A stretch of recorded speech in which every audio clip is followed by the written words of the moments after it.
And we welcome you courtside here at the South Point Arena in Las Vegas for Game 3 of 5 today on Day 2 of the 2017 and 8th Annual D3Hoops.com Classic. Ira Thor alongside my partner Dave McHugh, a Ramapo College squad that yesterday was blown out on a record-setting day for Ohio Wesleyan.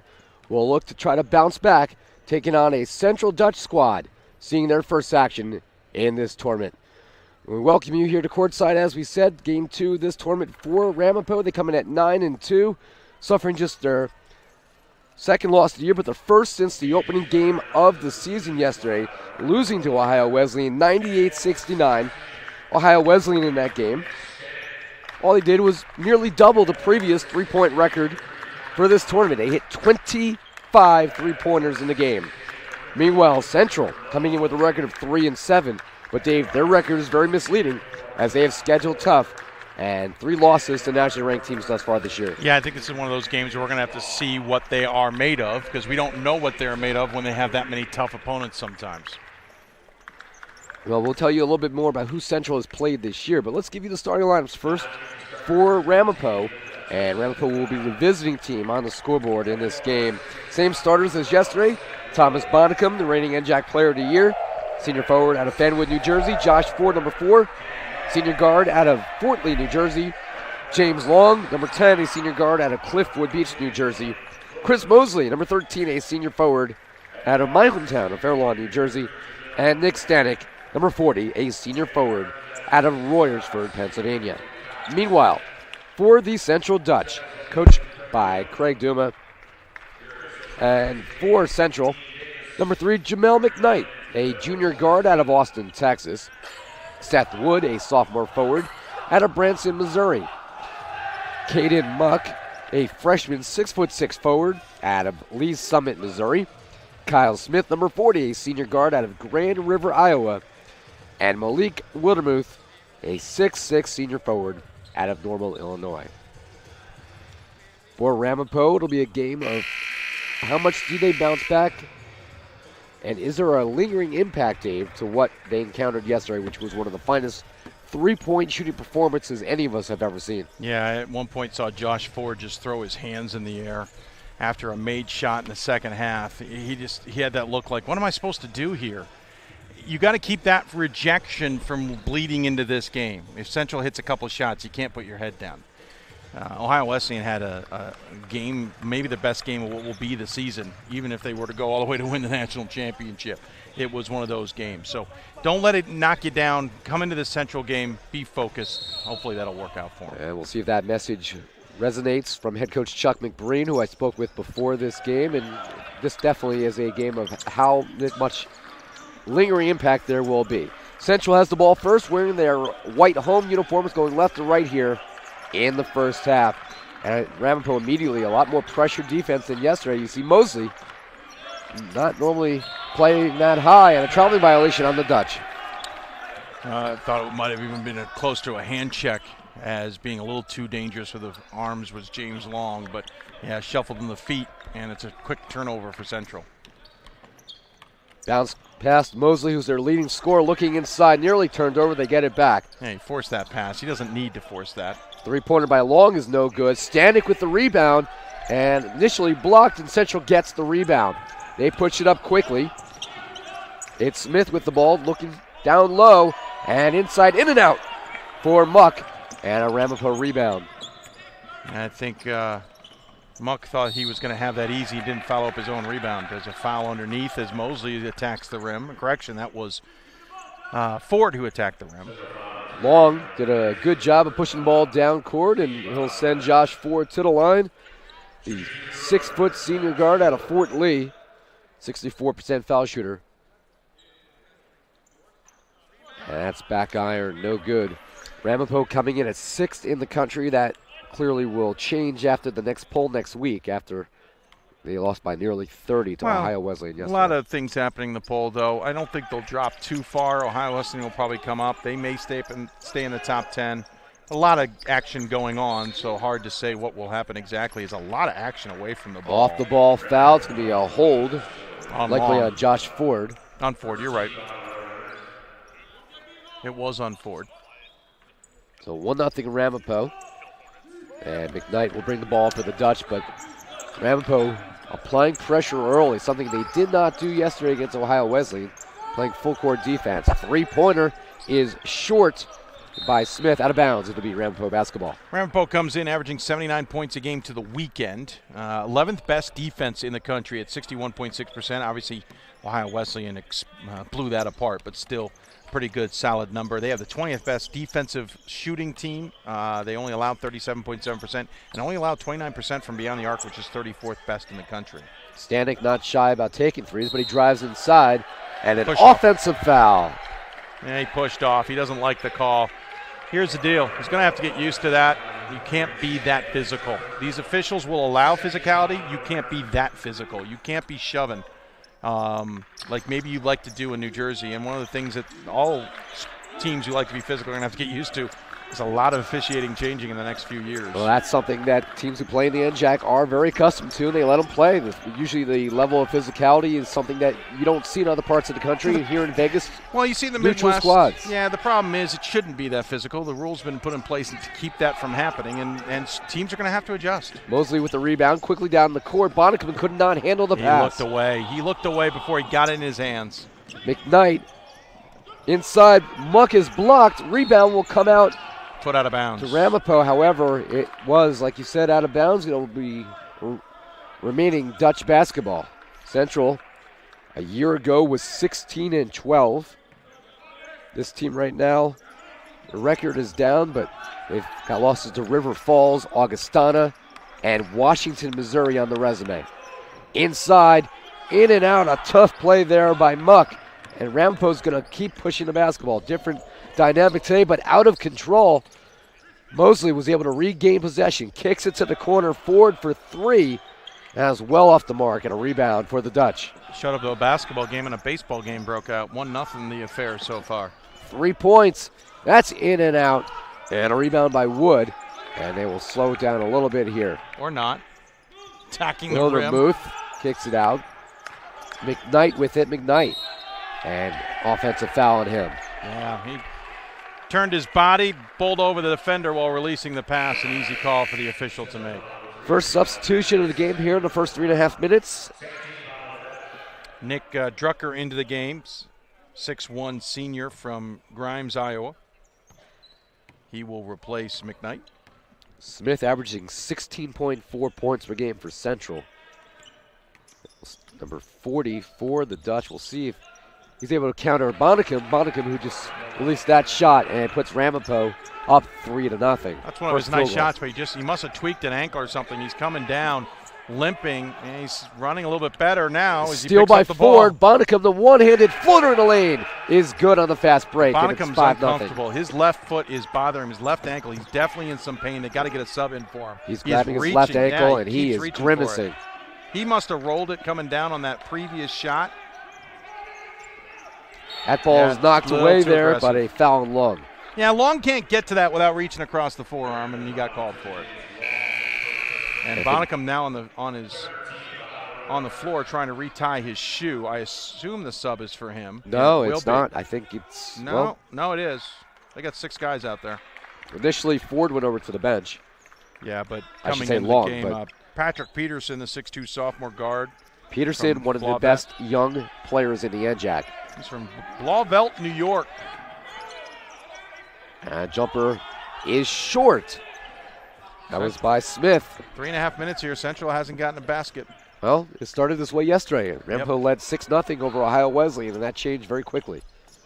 Long picked up his dribble. Stanek, jumper from the foul line is good.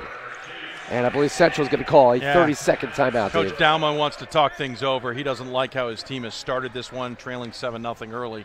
Team is just can't hit baskets, basically, but defensively they're allowing way too much penetration by Ramapo in this game. Central coming in, by the way, scoring about 84 points a game. I'm sorry, 83.4 points a game while giving up 83.9 points. Have been out-rebounded by their opponents by about 2 a game. They shoot about 44%, but give up 44% from the floor. They shoot 35 from beyond the arc, give up 34. Free throws, 66%. Their team defense on free throws, 76. I say that tongue-in-cheek. So obviously they're not winning the stat column so far, but in a game like Augustana, a top 5 team, they certainly played about as well as many expected. The IAC is going to be a fascinating battle, and if Central learns anything from any of these games, it'll be how to battle, and that could pay dividends when it comes to conference tournament or conference play. Well, Ramapo has made 3 of its first 5 shots. Central 0 for 7 from the field to begin the game, and it'll be a backcourt violation here. Yeah, trying to avoid the double team by Wildermuth. The problem is Wildermuth kind of threw it into the backcourt. He didn't really be careful with his pass, and he led his teammate into the backcourt. 1 substitution on the timeout. Luke Finley, number 20, checked in for the Dutch. Jumper just outside the lane is good by Ford. And 9-0 lead here for Ramapo, who's still having no problems diving into the paint. And this extended pressure from Ramapo will give Central problems. And Dave, that is a big change from yesterday. Completely different dynamic. That was a block inside, but a foul on Peterson. Yeah, Peterson got a hold of the wrist on the way up. But yeah, I mean, I think Ohio Wesleyan pretty disciplined. When you have a guy like Nate Axelrod, he's going to carve a press like that apart. Yeah, but a completely different dynamic. Ramapo had to change something up after yesterday's result. This will send Smith, a 65% foul shooter, to the line, trying to get Central on the board. And they do after 4 minutes and 16 seconds have been played. But Ramapo still with a 9-1 lead. This is the 4th nationally ranked team the Dutch have played this year.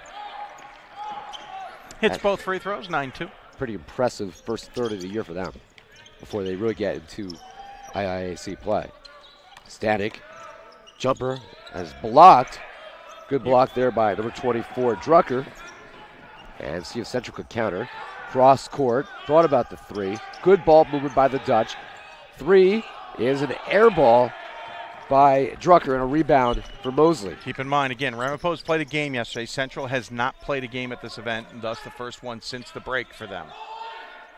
Just keep that in mind a little bit as Central's a little slow out of the blocks. Yeah, for Central, that is their first game since a loss to third-ranked Augustana back on December 16th, a 9-point loss. And rebound by Central. And 3 points. That is short, but a rebound. It's a long way out, too. The second chance is no good. How many shots of theirs have hit the back iron? And they're just not finding the range yet. And that shot by Peterson, that is blocked by Wildermuth. So I find it interesting. Ramapo wants all these touch fouls called, but then on the other end, don't want them called. Watching the reaction of the players has been fascinating so far. Well, more fascinating is the fact that Central is now 0 for 10 from the field. Yeah. Wildermuth, the spin move, one-handed jump shot, that's off the mark. Jeez. And Peterson with the rebound. And right now the Dutch can't buy a bucket. And they can't get out of the way defensively. Wildermuth a little frustrated there as he was trying to get out of the way and just couldn't do it. Good offensive set there by Ramapo to keep the pressure up as Bonnicum checks back into the game. Bonnicum appears to be okay as he's in. You have to wonder, again, Central not playing in almost 2 weeks, but also their first time on the floor, and they're shooting into the open-ended aspect of this arena. They're shooting at the end that's got the weirder sight lines versus the side Ramapo is shooting towards right now. The backdrop makes it a little bit different. Of course, you don't want to ruin the view from the saloon. That's why they don't put a backdrop up over there. Now, Bonnicum, he certainly looks healthy there with a jumper off the window to make it 11-2. Bonnicum had a quiet 15 points yesterday in the loss to Ohio Wesleyan. More pressure, steal by 4 on the fast break. Oh! And a dunk by Mosley. And a foul. Oh, my. And Mosley, who did not play well yesterday, electricity here as he gets high fives from all of his Roadrunner teammates, posterizing the Central Dutch. You want to watch it again? I would love to see that again. That is a top 10 caliber play. I just made Pat Coleman's day.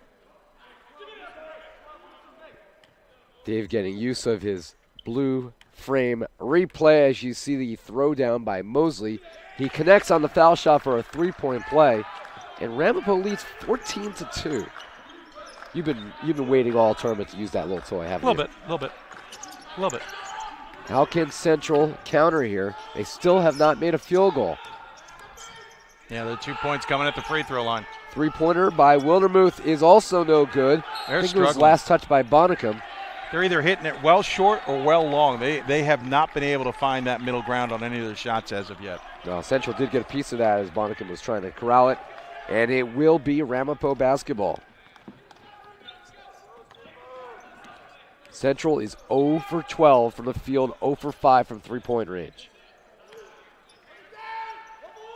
Not a great way to begin your Las Vegas trip. Reverse layup by Bonnicum is good off the nice pass down low from James Long. Ira Thor, Dave McHugh with you live here in Las Vegas. Game number 8. We are about halfway through this year's tournament. And it's a block down low by Peterson. Roadrunners will push the ball up the floor. Roadrunners are running on Central right now. Peterson, that is off the mark. And a rebound by Hay. Jacob Hay now in the game, senior guard out of Stanwood, Iowa. There's you're making the argument that their schedule is pretty impressive. They're playing a lot of tough teams, and I'll give you that. The problem is they're not winning them. They're not. And this game early on is all Ramapo. And Bonnicum made it look easy there on the fast break run there. Central's going to be forced to use a timeout as they trail big here, barely 7.5 minutes into this game. So 18-12, Ramapo leads. It's a full timeout. We'll take a timeout as well. You're watching the D3Hoops.com Classic live from Las Vegas. Defining moments. Championship dreams.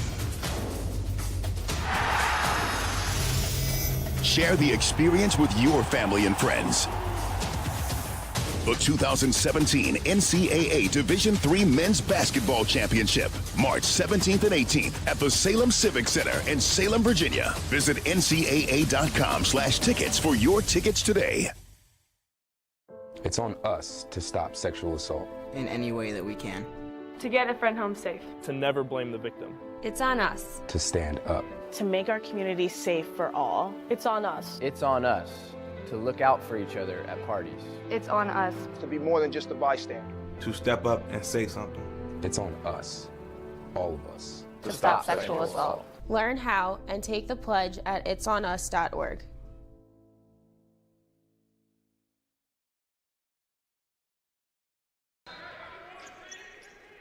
And we welcome you back courtside where their storyline is Central is 0 for 14 from the floor, and they trail 18-2 against the 6th-ranked Ramapo Roadrunners, who needed a bounce-back game from yesterday, and so far in the first 7+ minutes have gotten that, Dave. Yeah, Ramapo looking very comfortable out there.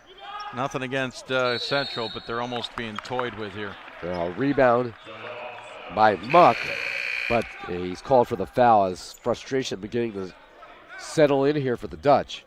And a substitution now in the game, Rob Lewis for Ramapo. Also, Connor Romano, who will take over point guard duties. Both teams 4 fouls so far. 2 timeouts, though, called by Central. Ramapo clearly not needing one as of yet. McWilliams also checks in. Rob McWilliams for the Roadrunners, as they now have 3 of their reserves in the game. And only leaving, in terms of starters, Thomas Bonnicum out on the floor. At that break, Ramapo shooting 8 of 14 at 57%, though they were 0 for 3 from beyond the arc. Central, though, 0 for 14, 0 for 6 from beyond the arc. Now 0 for 15 as the first free throw by Lewis is no good. It'll be one more for Lewis. He's a junior center. They list him at 6'6", out of Scotch Plains, New Jersey. That's off the mark. But Central, we're more than 8 minutes into this game and has not hit a shot yet. Yeah, they're 2 points coming at the free throw line. That's it. They haven't made a field goal, and this Ramapo defense is a little different than they're used to. Central lucky not to turn it over there as the ball is poked away from behind. Driving the lane, kicking it out. Smith, their leading scorer, does not shoot. They continue to move the ball around. 5 on the shot clock. I don't think they realize it. 2 to shoot. And they're not. Did they get it off? They did not get it off. It's a shot clock violation, turnover on the Dutch. Yeah, I didn't hear anybody on their bench start to talk until about 3 seconds on the shot clock, and then by that point it was way too late. So how much more can Ramapo take advantage of this putrid start by the Dutch. As Ramapo now playing deep into its bench. McWilliams, one of a number of transfers to the Roadrunners this year. Now Bonnicum, a little too strong for Peterson. Saved, wow. And Lewis with an athletic play to save it. 3 to shoot. Peterson, that's well off the mark as he's falling out of bounds, and back-to-back shot clock violations. Yeah, not the best of offensive possessions for either team. So Ramapo was moving the ball very well. I think they just got caught a little deep on that one ball going deep into the corner they had to save. That kind of messed up their plans. In the meantime, Central can't buy a basket. They are just struggling against this defense and the fact that they can't find their range. As that ball deflected out of bounds will stay with the Dutch. Here, but I can't recall the last time a team has started a game missing 15 straight shots. I mean, if this was women's basketball, we'd be in danger of going to the end of the first quarter without a basket. Yeah, you're right. Nearly at the midway point of this first half here in Las Vegas. I think Tufts hit a basket against Amherst in the national title game, but they only scored 2 points. I tell you what, I didn't. First quarter. That ball is well over the head of Finley. Jacob Hay wants that pass back. I'm not really sure. The guys do this all the time, and you probably hear me if you listen to my broadcast say it all the time. Don't know why guys think at the top of the key they're going to make a successful entry pass to a guy on the post. That one was going to have to take a special pass to work, and that one was airmailed by 5 feet. Reset the lineup here for Central. We got Wood, Muck, Adam Flynn is now in the game. Kyle Smith out there. And also returns to the game is Malik Willermuth. Ramapo jumper. That's off the mark by McWilliams. And a rebound here by Wood. Wood averages 10.8 points per game himself. The ball stripped away from behind.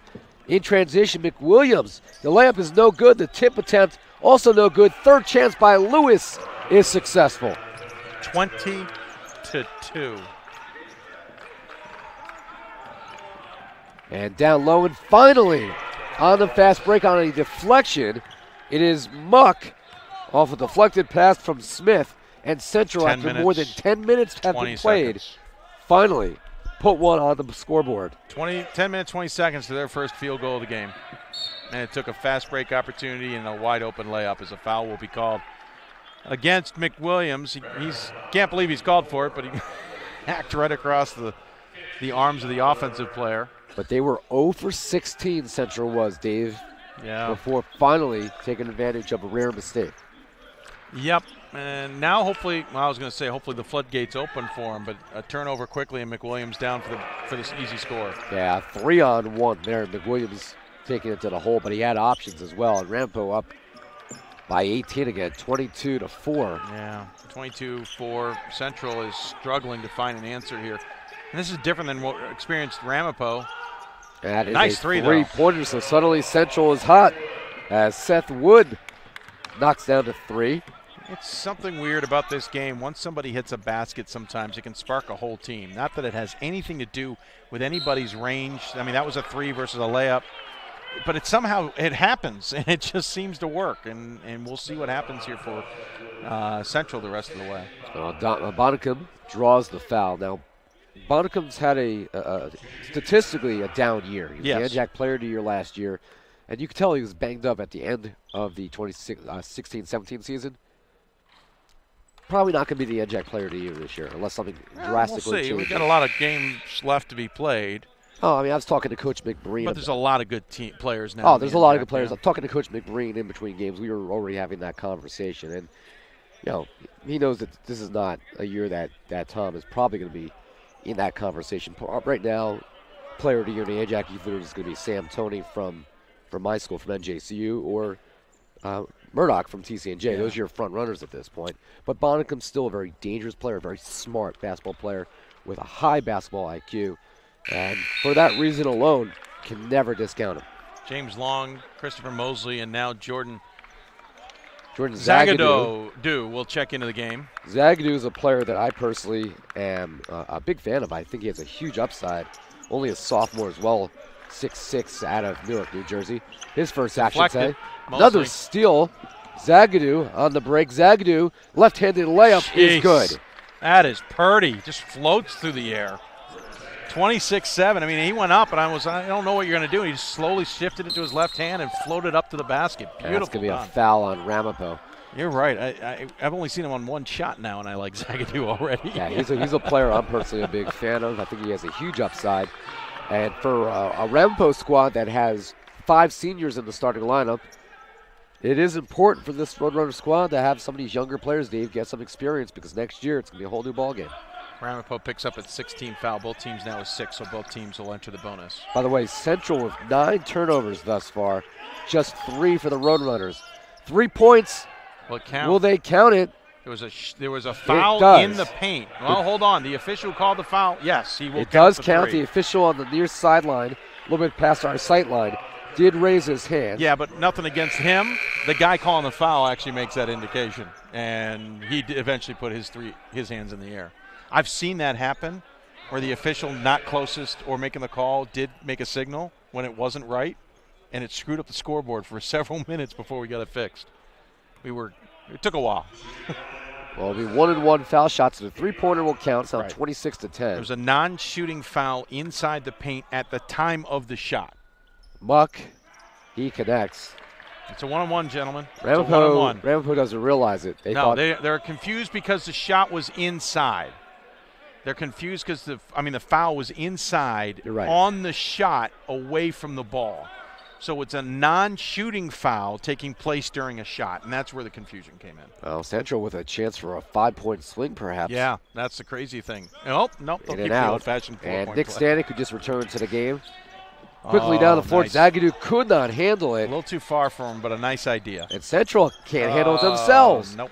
And a turnover on number 30, Caden Muck, as he kind of leapt in the air and then had nobody to pass the ball to. Well, apparently we're wrong because Coach McBreen said it was a good pass. Zagadou puts his hand in the air like it was his fault. So apparently, Ira, Zagadou should have handled that. Well, I'm talking about on the loose ball. Oh, yeah, no, I was just talking about I said something about Zagadou. Maybe the pass was too far from him, but apparently it was his mistake. So, nonetheless, they lead 26-11. The majority of the starting lineup is out there now with the exception of Bonnicum. Inside looking for Zagadou, and it's stolen away by Central by Jamel McKnight. Hey, Dan McHugh is coughing now. That was just because something went down the wrong pipe. But, hey, Pat Coleman and I have succeeded. We have gotten you to play. The problem they had with that play was Zagadou. They're forcing the pass inside to Zagadou when he wasn't open. There was no way they're going to get the pass in there. Then they force him into a bad spot because he's on the floor trying to fight for the ball. He doesn't understand why he picked up the foul, but he's on the floor flailing at the ball and basically hitting guys and picks up the foul. This is a reason that a player like Zagadou, I said, has upside, but he's not there yet. But it was all preset by a bad idea of trying to force it into him in the post when there were 2 guys near him and a third lurking. He wasn't going to get that ball. And you don't need to do that with an experienced team like this that you have so many options all the time with this Ramapo squad. You know they're going to be in the right places. They're well coached.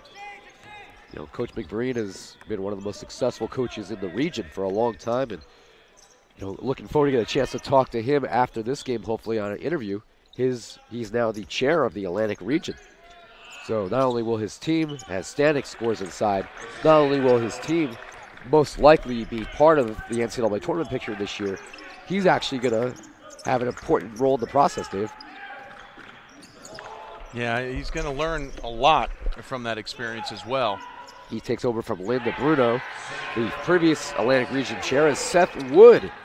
Knocks down to 3, and he suddenly is starting to heat up a little bit. Yeah, that'll be an interesting shift. It goes from an administrator to a coach as we follow up with another 3 on the other end. Stanek answering the 3. It's now 31-16. And then one of the most amazing things is I see coaches change their perspective. Nice spin! Move. What a move by Caden Muck. They change their perspective when they get on both regional and national committees, and I can't wait to see what Coach McBreen's point of view is on things once he serves a year or 2. Bonnicum for 3. Bonnicum connects. Also, everybody's found the range. And what was a very slow start shooting-wise has suddenly heated up. And the NJAC has been frustrated in the Atlantic region about whether they're represented well enough, for lack of a better description. I don't want to get into the details because it's inside baseball type stuff, but it will also be fascinating when I get a chance to talk to him about what he starts to see about how, their conference shapes up when it comes to the data. And that's the biggest part of regional rankings and national selections is the data. And sometimes it's hard to understand unless you're looking right at it. And now he gets a chance to do that. Oh, absolutely. Yeah. Our coach, Mark Brown, was on the regional on the selection committee before. I don't know, was Coach McBreen. Yeah, there we go. Thank you. I knew he'd been on the regional. And Mark learned a lot about the entire process going through it. Mosley is able to regain possession and somehow off balance gets the roll to fall. I'm at a loss on that play. Everything's going Ramapo's way, whereas last night nothing was going their way, or it should say everything was going Ohio Wesleyan's way. Ohio Wesleyan had one of the great performances you'll ever see. And if they shoot anywhere near that good tomorrow, they hit as many. They're going to stun women. They hit threes like a system team hits threes, and they're not a system team. That's a foul inside on Stanek. I mean, can you imagine if Ohio Wesleyan does anything near that tomorrow against women? Oh, that'll be an epic game. That will be epic. But in the meantime, Central's starting to feel comfortable. They've gotten a bunch of shots to fall. Yes, it's an 18-point game, but Ramapo has to be careful here. Central's starting to find their range and getting comfortable in the game. Ramapo's going to have to tighten up a little bit on defense and start executing on offense, or this 18-point lead could evaporate. And I mean that seriously because I've seen it happen. The difference being right now that Ramapo's just not missing many shots. 15 out of 26 right now, 58% for the half. Even with Central starting to play better and be a little more consistent with the shot, just 5 of 22 from the field here in the first half. Well, to be honest, they are 5 of their last 6. Well, they started 0 for 16. Right. So they're 5 of their last 6. Look at you with the math. There you go, sir. Goucher education at its finest. Comes through. That liberal arts education is pretty And I thought you were there just to play soccer. I don't know what I was there for, to be honest with you. Mosley does not get the roll that time, and a rebound by McKnight. McKnight, who went a long way from Austin, Texas, to play his college basketball at Central. 3 points by Smith is good. 6 of 7. Your math skills continue to amaze me. Central's starting to find the range, and that could be a little dangerous. Ford drives, bounce pass looking for Bonnicum. That's picked. It's a 3-on-1. Smith will take it himself, and a block by Mosley. And then a foul. We'll go the other direction, though, as Ramapo, by the way, has got 19 fouls, so Central's into the double bonus. But 3-on-1 there, Dave. Smith did not need to take that. He had 2 players on both sides, and he left himself vulnerable to the block. Yeah, pretty much sums that one up pretty succinctly.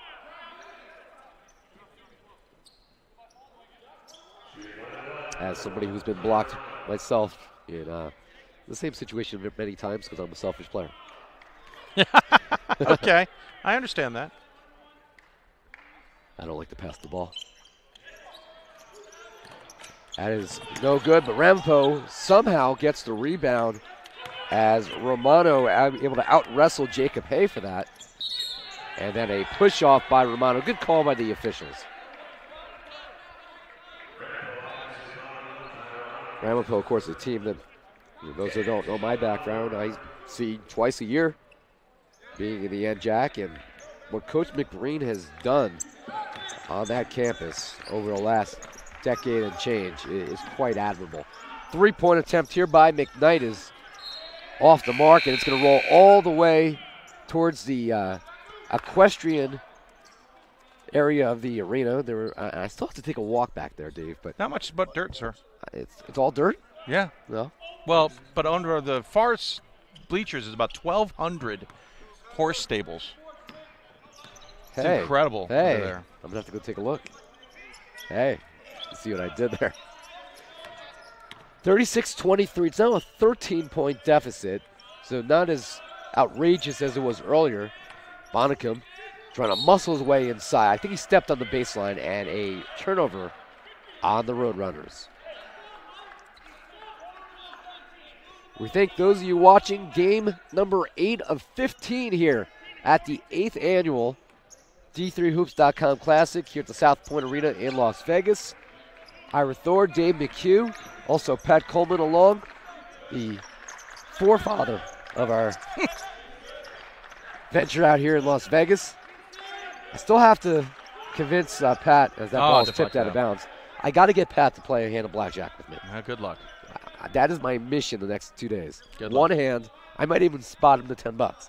Oh, you're so kind. What if you're at a $25 table? Well, then he's going to have to come off the other 15.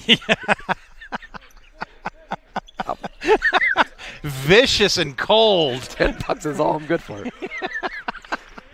You're used to the Atlantic City tables, aren't you, sir? I mean, I go to the $5 tables down there at the Borgata. Yeah, there you go. On a Tuesday night. Borgata even open? One-handed layup. Stanek tried to call. The Borgata is still one of the Only great ones. casinos still in Atlantic City. Stanek, by the way, tried to buy or sell the offensive charge of the officials, not in a buying mood.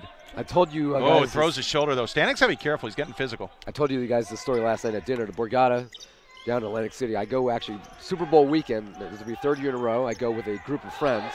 Oh! 5 of us have a guys' night out. Our wives are staying for allowing it. And we'll go out. We'll have one real nice dinner. We probably dropped $750 on dinner between the 5 of us. Now, we're only allowed to do that once per year, or our wives will probably divorce us. But yeah, it's a good time. I see that. It's a good time, and you can still going to have a pretty good time down in Atlantic City. But there is only one Las Vegas. Ramapo didn't like how that last play resulted on the offensive end. Central, though, ecstatic. Three-pointer is good by Central as Luke Finley connects, and suddenly this is in single digits. What did I tell you? 36-28. Oh. Ramapo had to get a little bit smarter on the offensive end because Central was starting to heat up. And Ramapo was starting to get into showboat mode on the offensive end. They needed to tighten things up and get a little bit more aggressive because Central was starting to hit shots. And I said an 18-point lead could evaporate. It's down to 8. And Dave's words to the basketball gods' ears. And I tell you what, I mean, Central, you look at the scores when they've played these other nationally ranked teams. And yes, like you said, they haven't beaten any. But they've been in every one of these games, and they're showing some tenacity here. First time I'm ever seeing the Dutch squad in person. Larry Hoppel, the great SID for Central for the last, I guess, 30-something years. Finally getting to see his squad in person, and you know what? After a really terrible start, 0 for 16, nothing else you could say to that, has not let that deter them, Dave. Yeah. You got to be impressed with their fight. Well, what are they shooting now? And they started 0 for 16. Let's take a look at the refresh stats. They're now 8 for 27, so they're 8 of their last 11? 11, right. 8 of their last 11 after going 6 of 7 at one point. That's about 70% right there. And they're now 5 for 14 from beyond the arc when they were at 1.0 for 6. Listen, Central's comfortable now, and Ramapo got a little bit showboaty. Like they do. That's their MO. I'm not knocking it necessarily. You're not wrong. But at some point, you got to realize what's going on in the game. And with 2:35 left, your 18-plus point lead, 20 at one point, is evaporated to 8.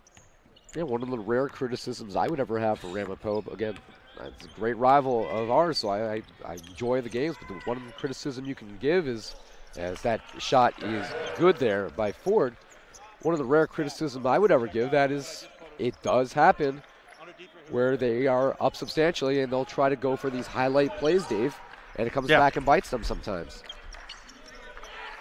Central, now it's a 10-point deficit as we play the final 2 minutes here of the first half in Las Vegas. Pass down low, and could not handle it was Seth Wood. So we had turnover on the Dutch. It's one of those rare nicknames, by the way, that does not end with an S. That's the things I think about. See where my head goes sometimes. The Dutches? Yeah, it doesn't work that way. Jumper by Mosley is no good. Stanek with the rebound in traffic. And a little extra contact after the play. I don't think Luke Finley from Central was too happy with the continuation by Stanek. No, pretty sure he wasn't too thrilled with that. He had something to say about it. Central's only executed had 8 fouls here. Stanek having a long conversation with the officials. Stanek's had 2 issues. He doesn't like anyone being physical with him, and yet he's getting physical on the other end and not happy that he's not either getting calls or getting calls. He's very flighty on all of that, and he's having long conversations with officials as a result. Rebound by Muck, and we'll see if Central can get this within maybe a 2-possession game as we get closer to the half. Driving, Smith lost a handle, but still finds a way to convert. And it's an 8-point deficit yet again. Will Ramapo have a smarter possession? Kind of a forced shot there, but it's good by Josh Ford with a off-balance right-handed shot outside the lane, Dave. His athleticism took over there. Forgive me on the delay on the scoreboard, trying to do multiple things here. 3 points, that's off the mark by Adam Yeah, Flynn. a little bit. Oh, kept it from going in, and you hear McBreen yell, go. That's throws it out of way bounds. over the head by Peterson. Errant pass off the mark. Did not need to do that. You could have let it go out of bounds. I think it's the right choice not to. He had an idea to go to Bonnicum, but I don't think that was the right play. He had other options. The pass was certainly not the right one. 52 seconds to go. It is a 40-30 lead for Ramapo. Oh, in and out by wow. Smith. That would have been a huge shot. And now Ford pushes up the floor. Ford with his discipline and poise. I just made that up. Mosley, jumper in and out, and a rebound by Smith. So Ramapo's gotten a little bit cold on their offensive end, while Central is heated up, even though they've missed a few shots. To Wildermuth. Oh! Good for three. And it's 40-33. 20-point game down to 7. And Dave McHugh, we have ourselves a game going into the second half. Look at the look on still Long's face. 13 seconds remaining. He can't believe this 20-point game is Ford, floater in the lane, is short. Loose ball on the floor, put back by Stanek, in and out, and that's going to take us to halftime. And Central, which shot just 0 for 16 to start this period, has battled all the way back, and they will go into halftime down just 7. Ramapo's a very good team. Central's played some very good teams. They're not scared. They started badly, 0 for 16. They started badly, let's be honest. It wasn't pretty. But they figured it out. And Ramapo thought the game was over. And once Central figured it out, Ramapo had checked out. Figured, hey, we're going to blow these guys out. And all of a sudden, before they turned around, it was a ball game because they had not focused on staying with what works. You can't have that mentality to the second half. Unfortunately, Ramapo's going to have to come out in the second half like they did the first half and hope Central's cold again. Otherwise, they're going to have a dogfight to the end here. And I saw someone say something about Ramapo has to drop out of the top 25 if they lose to a 3-7 team. Not all 3-7 teams are equal. Central's a pretty good squad. Yes, they're not a top 25 squad, but Ramapo also has to prove to themselves that they can close out a game, and they didn't even close out the first half.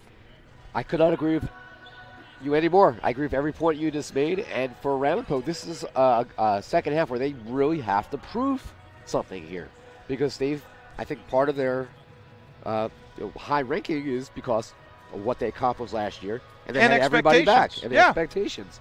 And they've had after the loss to Randolph-Macon, where Macon out, you're right, basically shot lights out. They did. They have coasted. They've lost their 2 games then against teams who have shot the lights out of the building. But they coasted in the other games. Right. They're going to get challenged here, and we're going to get to see with how much fight the Roadrunners have, and not only for their aspirations of remaining in the top 10 or whatever.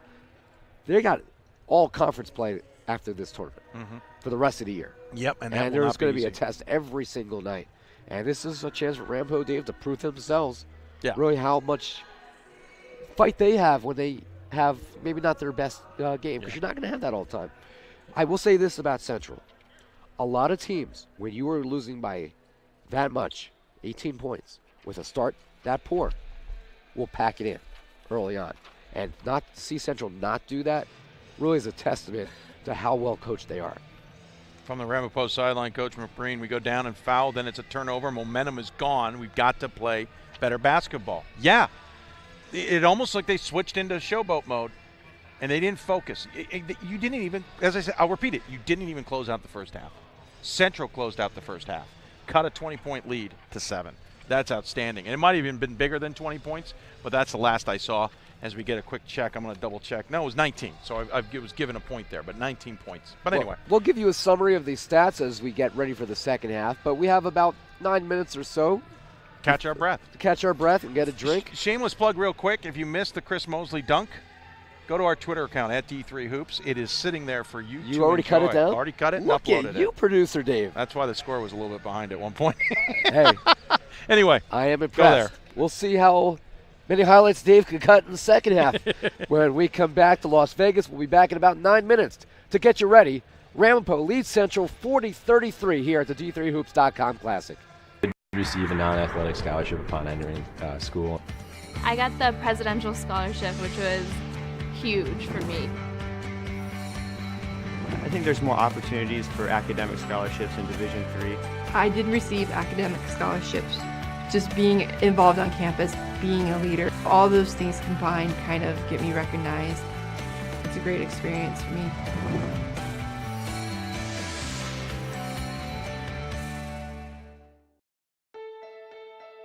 For the love of the game.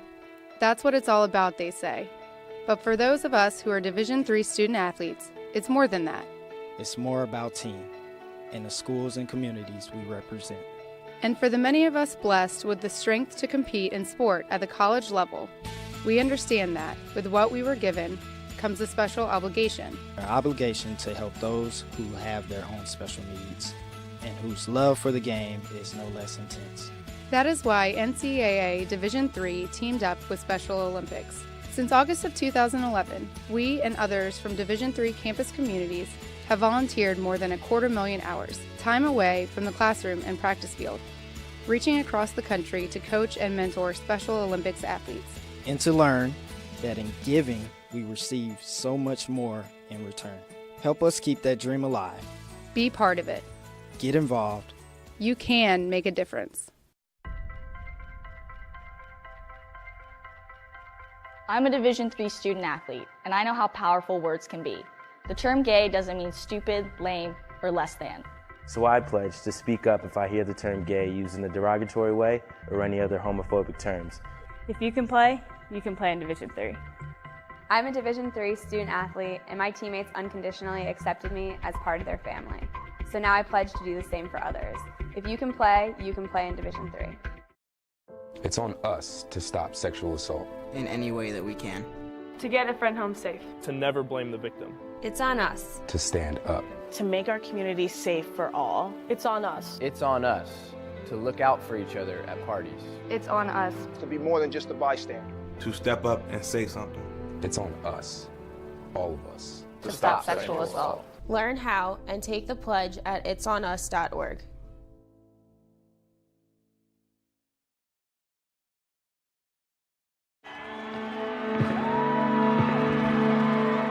Great moments are born from great opportunity. That's what you have here tonight. That's what you've earned here tonight. This is your time. Now go out there and take it.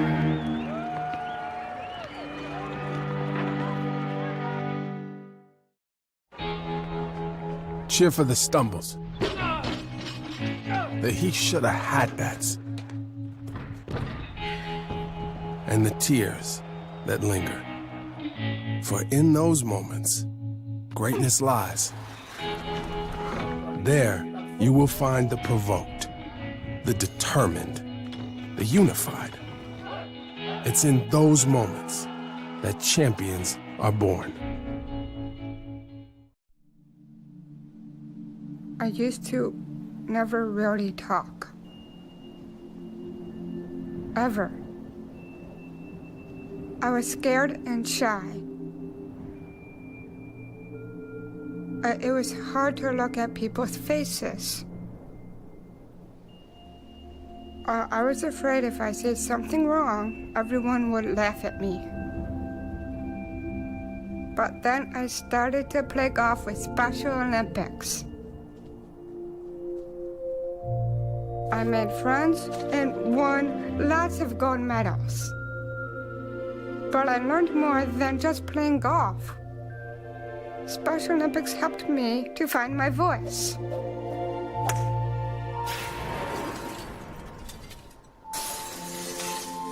And now everyone else is speechless. Division III allows you to give yourself to other things. Having that free time allows me to pursue the things that I want to pursue. Division III athletics affords students the opportunity to, engage in the other interests in their campus and in their lives outside of that sport. It allows you to just be able to do everything you want to do. out and change it for the world.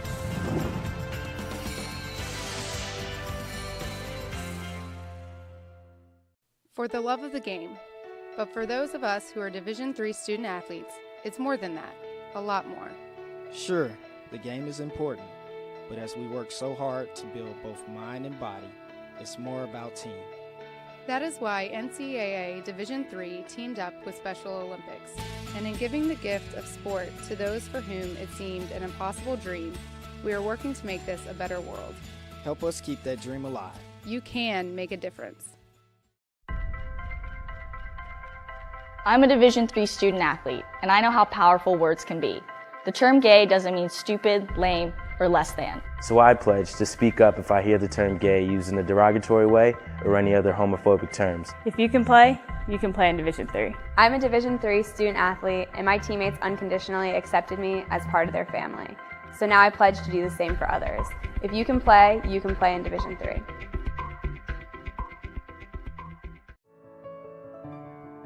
This is our It's On Us pledge. It's on us to make a personal commitment to help keep all people safe from sexual assault, regardless of race, gender, sexual orientation, or ability. Not to be bystanders to the problem, but to be leaders of the solution. We invite you to join us in this campaign by informing your campuses about the It's On Us mission.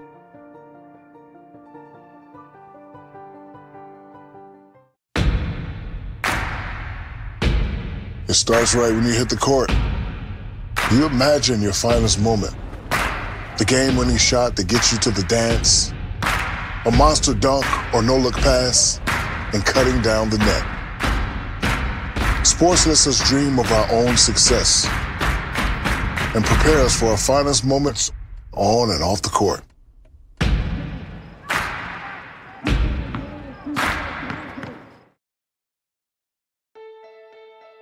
For the love of the game. That's what it's all about, they say. But for those of us who are Division III student athletes, it's more than that. It's more about team and the schools and communities we represent. And for the many of us blessed with the strength to compete in sport at the college level, we understand that with what we were given comes a special obligation. Our obligation to help those who have their own special needs and whose love for the game is no less intense. That is why NCAA Division III teamed up with Special Olympics. Since August of 2011, we and others from Division III campus communities have volunteered more than 250,000 hours, time away from the classroom and practice field, reaching across the country to coach and mentor Special Olympics athletes. And to learn that in giving, we receive so much more in return. Help us keep that dream alive. Be part of it. Get involved. You can make a difference. We are calling you, all of you. We are calling all Division III schools to join our cause. It's on us to start the change. It's on us to be the change. It's on us. It's on Division III. It's on all of us to stop sexual assault.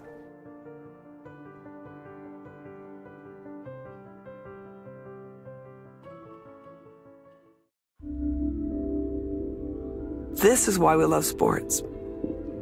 It's in the way they play, free from the pressures and all the money talk. Playing for simply the love of the game, where everyone has a shot at their definition of success on and off the field. This is what we love about sports, and what we can still love about college sports.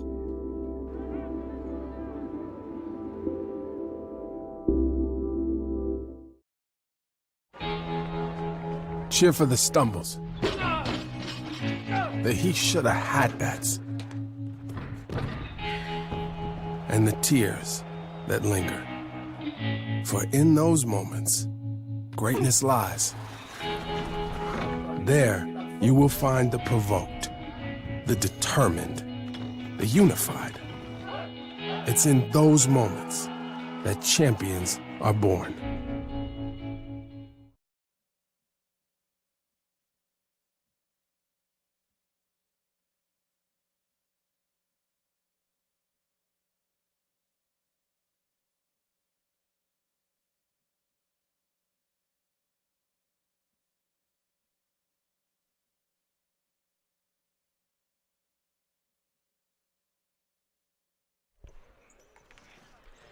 Well, we welcome you back courtside here in Las Vegas. The home of the Golden Knights now of the National Hockey League and future home of the Oakland Raiders. But today, and the next 24 hours after this, it is the home of the 8th annual D3Hoops.com Classic. And in Game 8 of 15, Ramapo, the 6th-ranked team in the country, clinging, I can't believe I'm saying that, clinging to a 40-33 lead on Central. Ramapo led by as many as 19 midway through this half.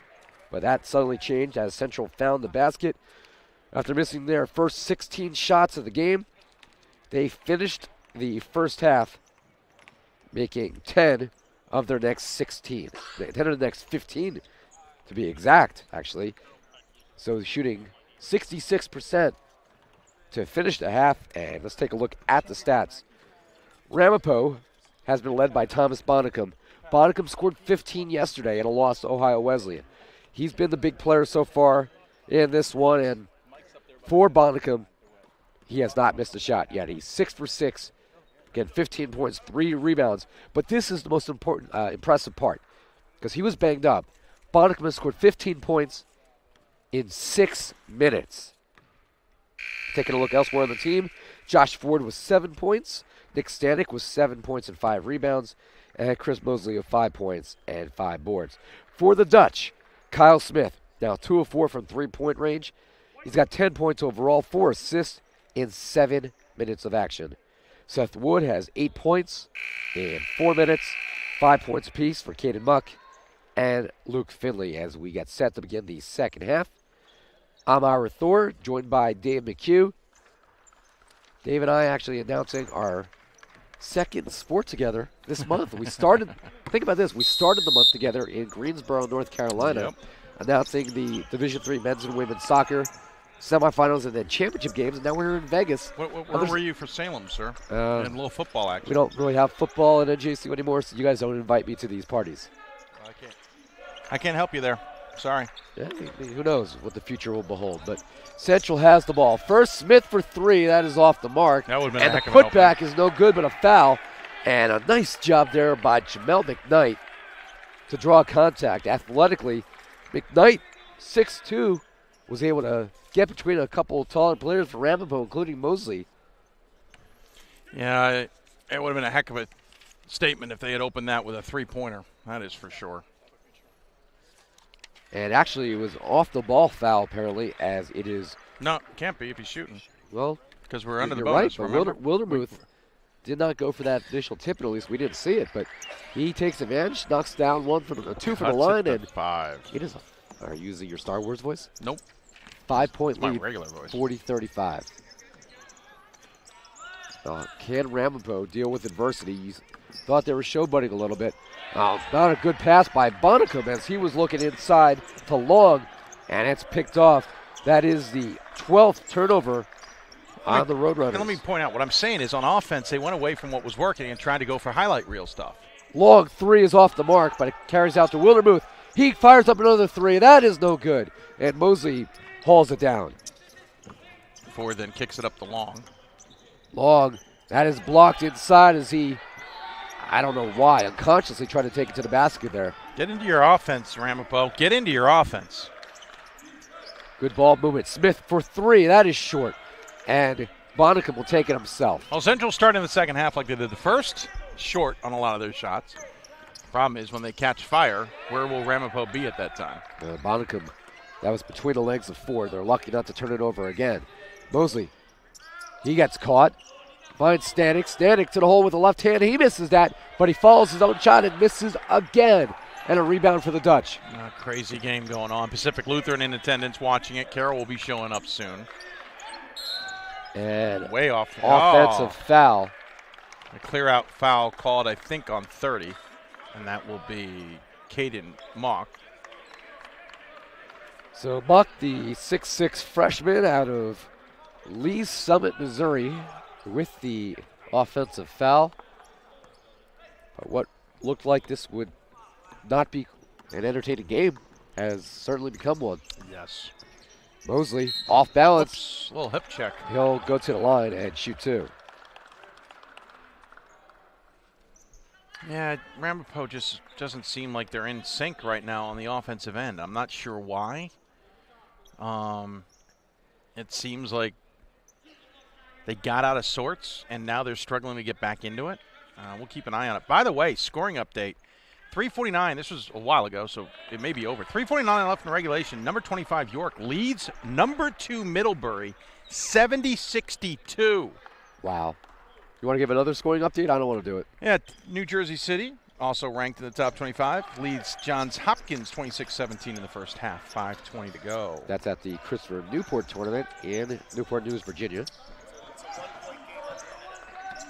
York leads now under a minute by 1. I'm sorry, flip it around. Loose ball on the Middlebury floor. has come back to lead by 1 with less than a minute to play. Whoop, Off balance by Mosley he was trying on a 1-foot off balance shot underneath the basket, missed. Can Central counter? No, traveling violation. Yeah, I didn't get rid of the ball before he dished it, and that's why the travel called. Dave will keep us updated on that. Pat game might. He's got a better chance on that score than I do. This right is true. now. However, I'll tell you what, if York beats Middlebury, wow. I mean, I'll say now this. Middlebury took 3 weeks off too. This is their first game But back. a lot I of think. teams have taken a lot of time off. No, but that's a long. They haven't played since the first weekend of December. The long break for Middlebury, and I was worried about that. York's a good team with a really good inside play. Nice shot by Bonnicum. They have two centers essentially who can also shoot from outside that they'll play simultaneously. They are a really good team. I'll say this: York was always this year was on the outside looking in for me in my ballot. I started taking them more seriously because of what you said to me, and then they had the big weekend. Yeah, and I voted them in the top 25 for the first time. Yeah, they're in my top 25 as they're well. proving they belong, even if they don't win that game. Yeah, absolutely agree with you.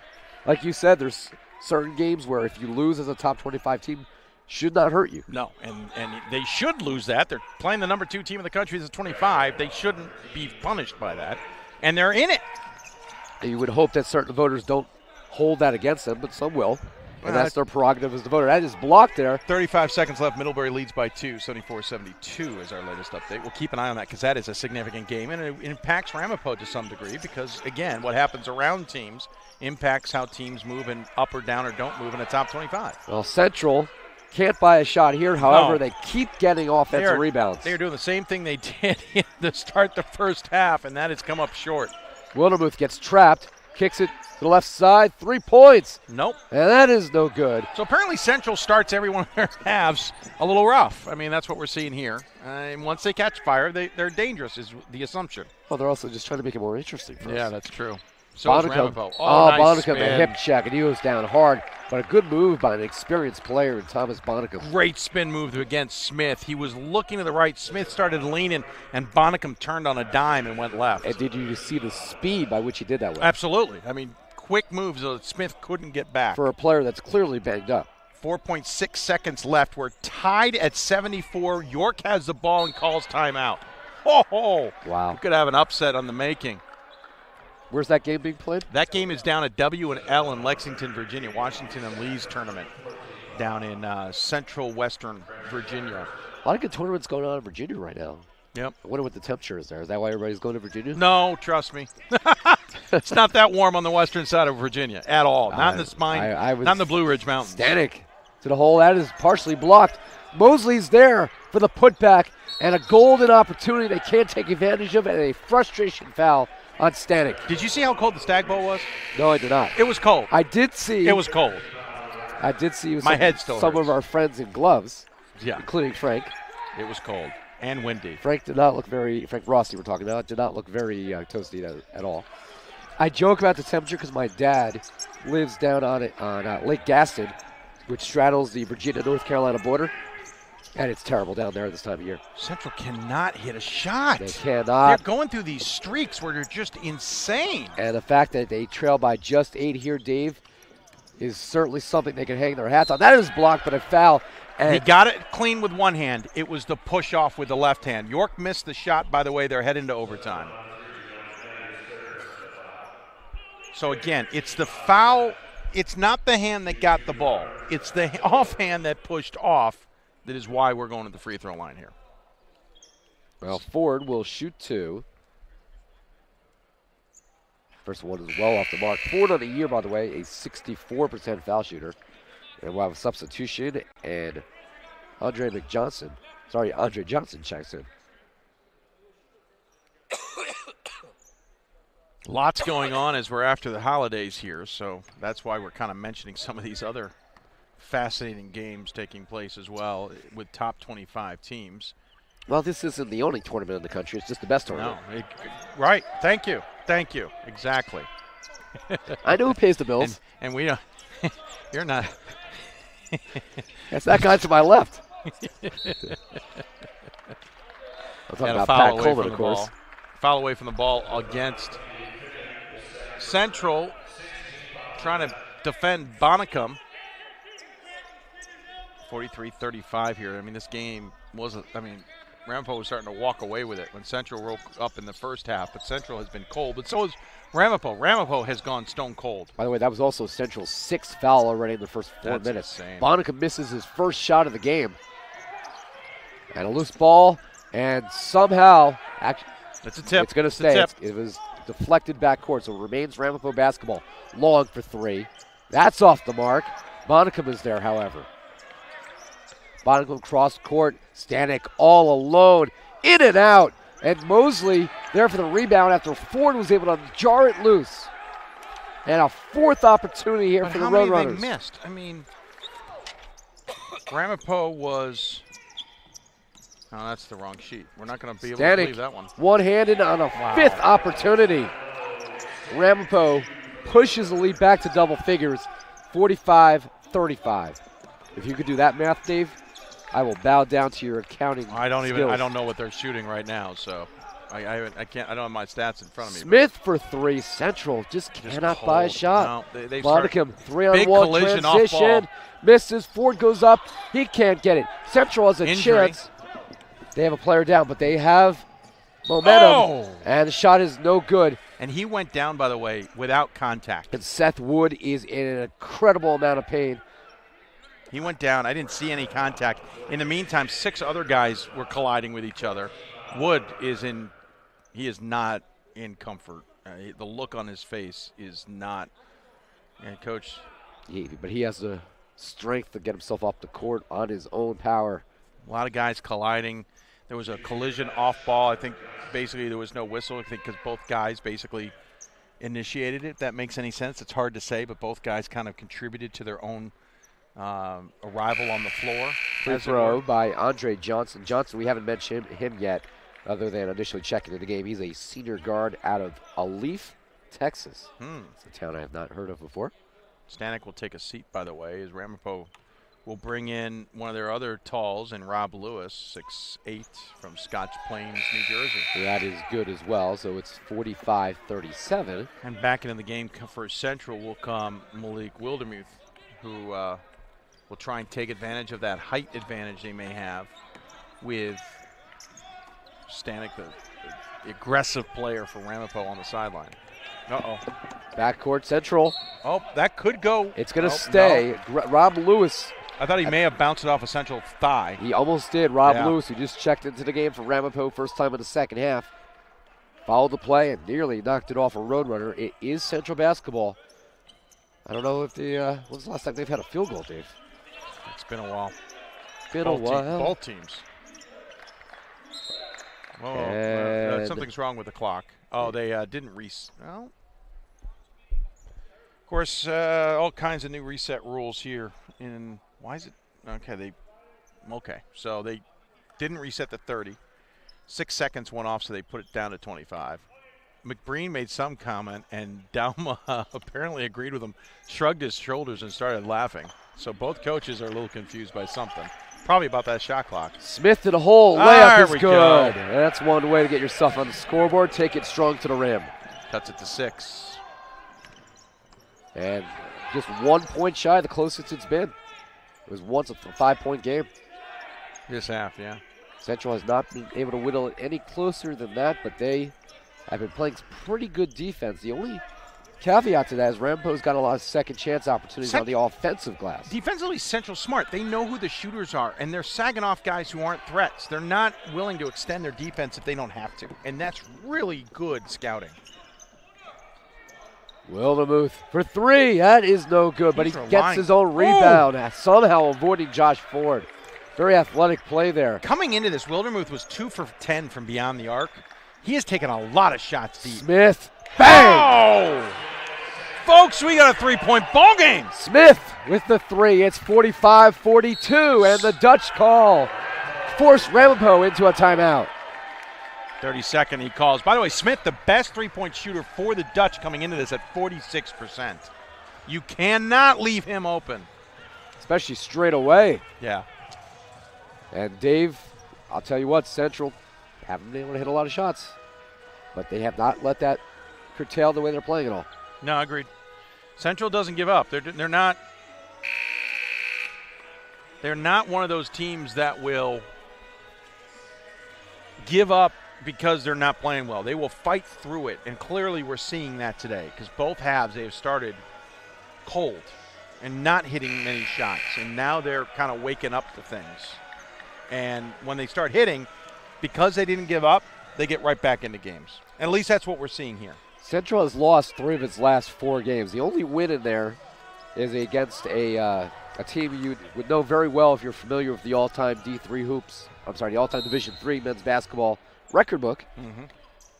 Faith Baptist. Oh, boy. Yeah, from the Grinnell all-time scoring record. Don't. York is up 4, 3:30 left in overtime on number 2 Middlebury. 80-76. That's 25 ranked York up on number 2 ranked Middlebury. We will keep an eye on that one. That will be a huge statement game for York should they win. Well, Wildermuth to tie it. In and out. And it was last touch by Central. And it'll be a Ramapo inbound. And we'll have a couple substitutions here as Jordan Zagadou, number 31, returns for the Roadrunners.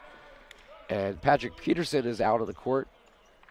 Also, Rob McWilliams, number 24, out on the floor. So all the starters are on the bench with the exception of Thomas Bonica, who remains out there. Well, Ramapo's got to wake something up. They got to find an answer, and I don't think their starting 5 was the answer right now. Bonica, who has pretty much been their top player throughout this contest, even though Mosley came into the tournament as their leading scorer. Bonica thought about a 3, drives, lost a handle. Good hustle on the floor by Flynn. Ramapo gets it back and rebounded by Wildermuth. And wait till this play. Got an update from York coming. 3-pointer.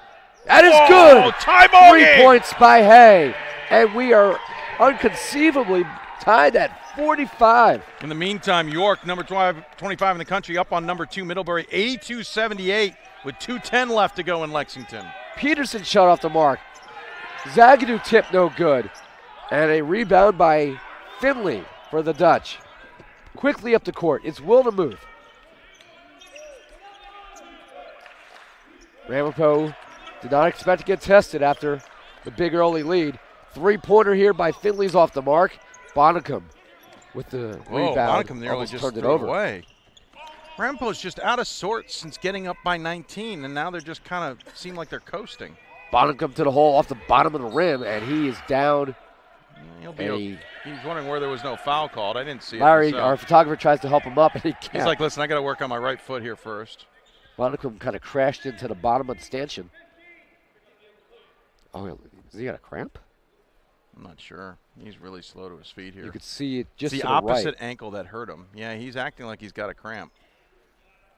That's the opposite ankle he tweaked earlier in the game. Now he's back to his feet. They gave him some time to work on it, but he's trying to act like he's okay. Coach McBreen's not going to buy it. He's going to bring in Stanek. Bonicum is a player that when he graduates at the end of the year, there will be a big sigh of relief from the other 9 coaches in the NJAC. And even though Bonicum is not the same player physically as he was this time last year, you can't really measure the fight that he has. Whoa! And from behind, big hip check. Williams with a hockey hip check taking out Adam Flynn. And Stanek now banged up off ball.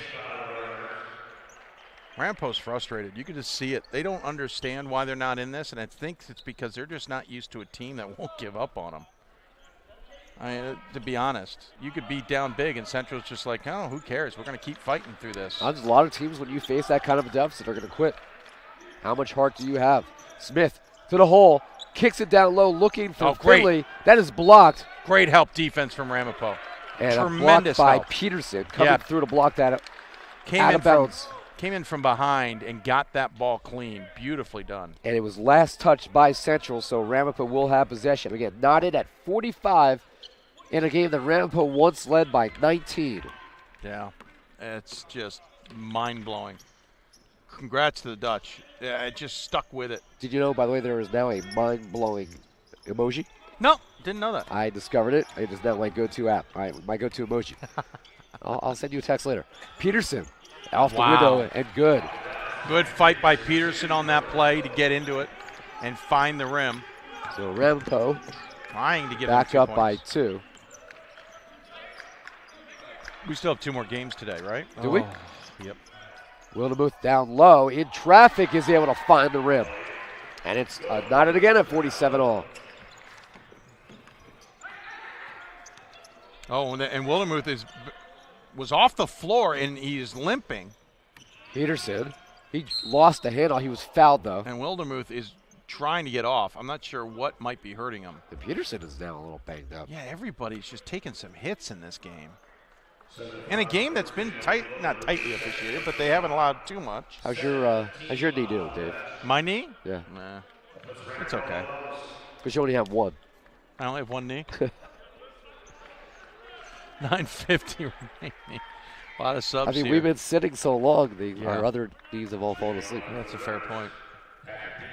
Peterson will head to the stripe. Peterson, the sophomore, 81.5% foul shooter. He makes the first. He's going to be a player, by the way, Dave, that with this graduating senior class, he's going to have a lot more pressure on his shoulders come next year. True. And he has kind of been their 6th man all year. You didn't get the memo? This senior class all comes back next year. Sorry, folks, that was just a little joke for a fellow NJAC guy to give him a small heart attack. That would be a story in and of itself. They all have a 4th year to use, sir. No, they got to take advantage of this as a Ramapo this season for sure, but Central's showing them you can't just expect to win a game. That was tipped in the backcourt. Absolutely. Wildemuth was able to come up with it. That's a long NBA range by Wood from the NBA range, and Central leads. First time in the game that Central leads this thing. It is 50-49. Trying to that lead was answer, short. And Stanek does for 3. That was a short lead. Good shot by Stanek. Well, Stanek, not the best three-point shooter on this team, but you know what? You give him that shot, he's going to make it. 7 for 21 coming into the night, about 33%. That's a decent number for a Division III shooter. Well, especially a big guy. Cross court. Nice pump fake. Gets an opening. Kicks it out. Smith, wide open. 3. Bang! Oh, this game just got fascinating. Back-to-back threes. Raining threes in Vegas. Not like yesterday, but it's a pretty Go to the roulette good table answer and here. play 3. That's a 3 by Stanek. Yeah, that is he short. forced it. And good defense there by Smith coming over. Stanek forced that. And Wildemuth, the two of them ties up with 84-78. Oh. That's unreal. York leads 84-78. York missed a 3. Middlebury shot blocked in the paint. Middlebury foul rebound, 131 left with free throws coming now 117. 84-78. York up by 6 against the number 2 team in the country.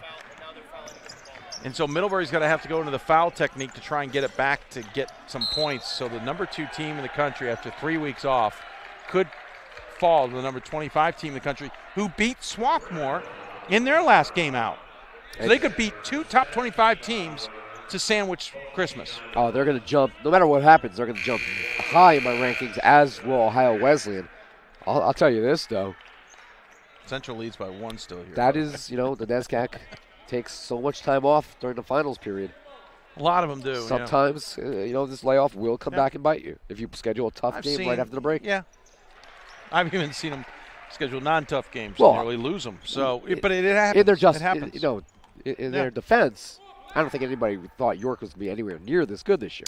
We knew they'd be in the middle of the CAC conversation. But not this But they're good. playing really well. I mean, there's really a lot of teams that are maybe overachieving right now. Like I said, they've an injury last year to their best player is why this year they're so good.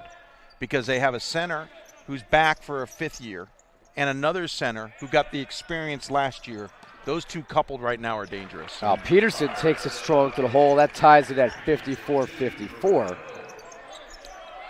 Ira Thor, Dave McHugh with you here at the South Point Arena in Las Vegas. Game 8 of the 2017 D3Hoops.com Classic. Thanks for joining us on the broadcast. Central is down by 19. That's way off the mark.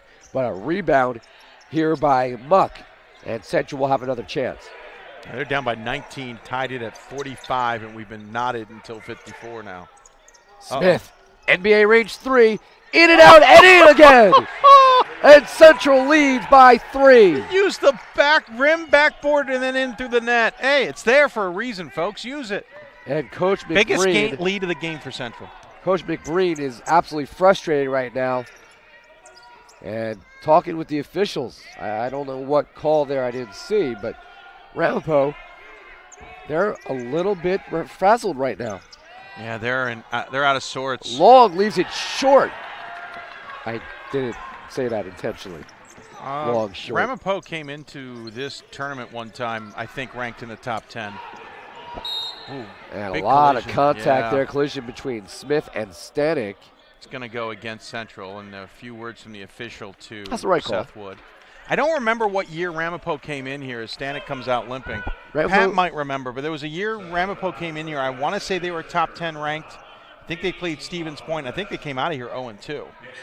And here they are again, 6th ranked. They play a Ohio Wesleyan team who's ranked and lose, and now they don't wake up. They're going to come out of here 0-2 again. This is a game on paper they should win. As Stanek, who's clearly grimacing in pain after that contact, is able to knock down the first. I might be wrong. I just kind of remember an 0-2 season. I just don't remember if they were ranked that year or not. Well, Ramapo's only, in the first 7 years of the tournament, was only not here once. That was in 2014. Yeah, right. Otherwise, in the That's why it's easy to remember they were here. But they're the only team that has been here every year except for one. Okay, so Ramapo's never been swept, so thank you. So I got it backwards in my head, but they're on the verge of it. Good research by our lead researcher, Pat Coleman, as that basket is good. Central's now out to a 4-point lead. That is their largest of the game. 23-point swing. And out of control, McWilliams can't handle it. It is Central basketball. McBreen's just sitting and having a swig of water. I mean, at some point, it's the players that have to figure it out. Oh, absolutely. You can't play for them. No, and you can only tell them so many things before it's just, what are you going to do? You guys going to figure this out yourself? Remember, McBreen right now is basically the dean of coaches in the NJAC. Oh, absolutely. He's been through these kind of battles before. The guys aren't making shots, guys aren't defending.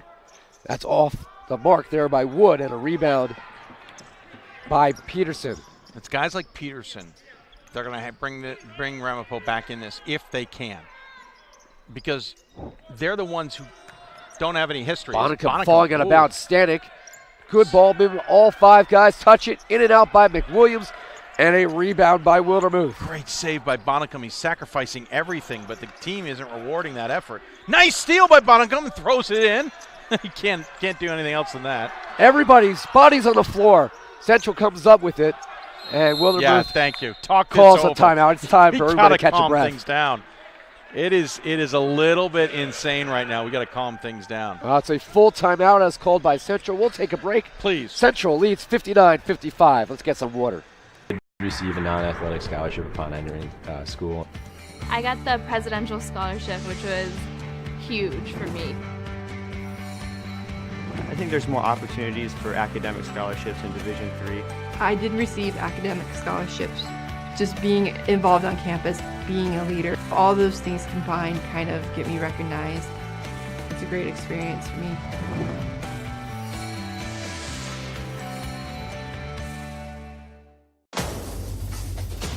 Defining moments. Championship dreams. Share the experience with your family and friends. The 2017 NCAA Division III Men's Basketball Championship, March 17th and 18th at the Salem Civic Center in Salem, Virginia. Visit ncaa.com/tickets for your tickets today. And we welcome you back here courtside. Ira Thor, Dave McHugh after the timeout by the Dutch. And Malik Wildermuth will inbound the ball just to our left. Central leading by 4. They trailed by 19. But they are showing us a lot of fight today.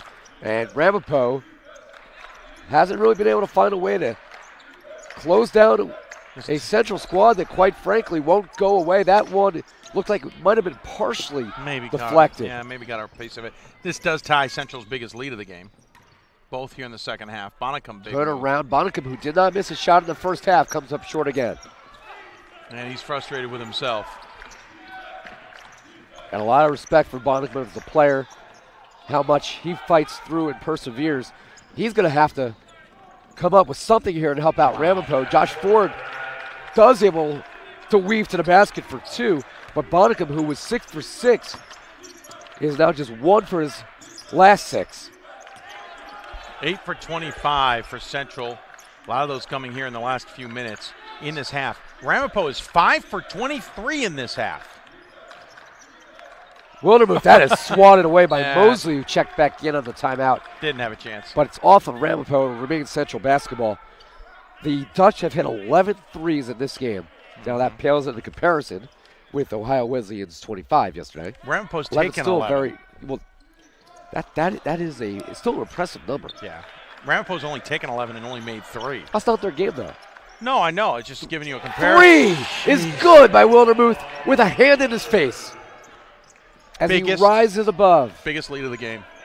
And a 5-point lead for the Dutch. 24-point swing. Just over 4 minutes to play. 3 is off the mark by McWilliams. Mosley gets the rebound. Bounce pass down low to Bonnicum, who converts. Good job by Bonnicum, not giving up on the play. And a smart play by Mosley, realizing his senior leader was down low and ready for a pass.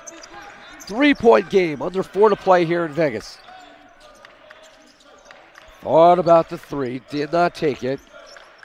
Jamal McKnight with the ball. McKnight drives, kicks it out. Wildermuth pulls up, jumper is good. Jeez. Unbelievable. And the clock will stop as the ball disappeared. Was out into the staging area. Ramapo down by 5. If they cannot find a way to come back here, Dave, I would imagine they're going to fall out of the top 10 for sure. Oh, yeah. No. I don't think they'll fall out of the top 25 like some people think. Oh, there's no way. But, I mean, I would seriously have to reevaluate how high I have them for sure. Surprised there's only 82 people watching this game right now. This game is insane. How many of them are in Iowa? How many of them are in New Jersey? Yeah. Can we break it down that far? I can, but not now. That is good by Peterson. And we'll have a substitution, and Caden Muck back in. Luke Finley gave Central some big minutes off the bench. 3:21 to go. Upset alert on this one. Could you send out a tweet real quick and hashtag that? I will try and get to it. Let's see how good you are, Probably Mr. at the next break. Multitasking producer. Inbound play goes to Wildermuth. We're going to see Ramapo press. McKnight against Ford. 3-point lead for Central.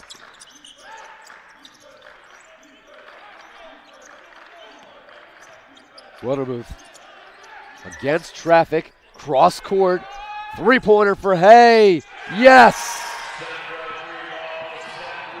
For Wood, I should say. It was Seth Wood for 3. Seth Wood drills the 3. The largest lead for the Dutch is 6. 67-61. Ford off balance. Not a good choice in shots. And a rebound for McKnight. And Central with a 3-on-2. Wildermuth for 3. In and out. And it is corralled by Ramapo. They are fouled. Wildermuth fouling Ford.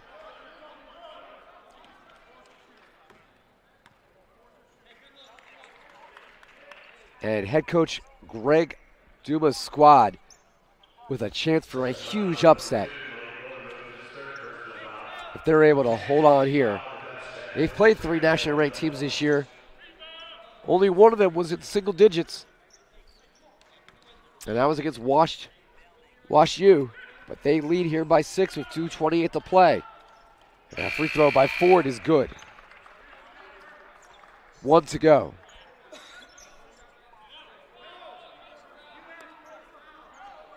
.228 to go. Can Ford, with no time coming off the clock, try to make this a closer deficit? He does. And then Ramapo is going to use a full timeout. So a full timeout gives us a chance to catch our breath. 67-63 Central leading Ramapo here at the D3Hoops.com Classic.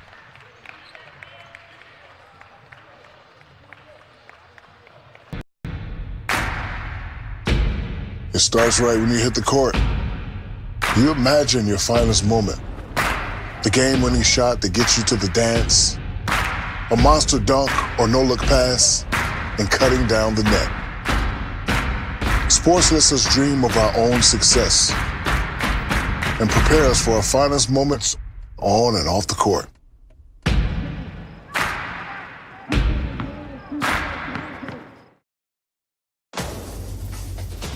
Defining moments. Championship dreams.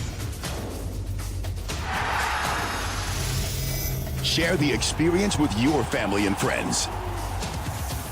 The 2017 NCAA Division III Men's Basketball Championship, March 17th and 18th at the Salem Civic Center in Salem, Virginia. Visit ncaa.com/tickets for your tickets today. And we welcome you back courtside here in Las Vegas. Ira Thor, Dave McHugh. You're watching a potential upset alert, but if this does happen, it will not be the biggest upset in the country today. It will not. Number 25 York upends number 2 Middlebury 90-87 down in Washington and Lee in Lexington, Virginia.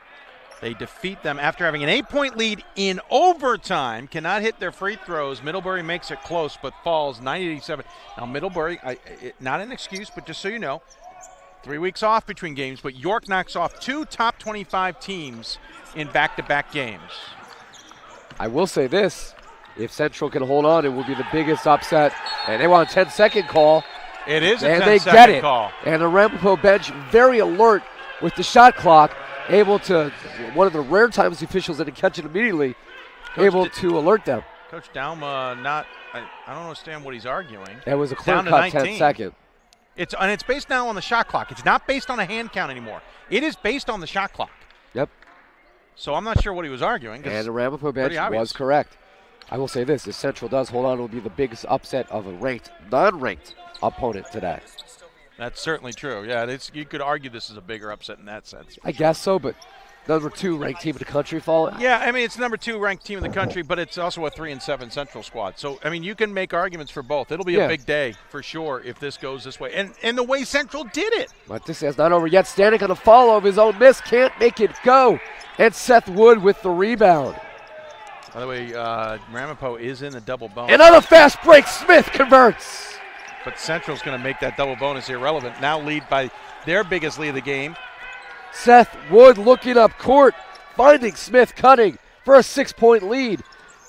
Guess who texted to talk to Coach McBreen after this game? Oh, that's me. We may not be friends anymore.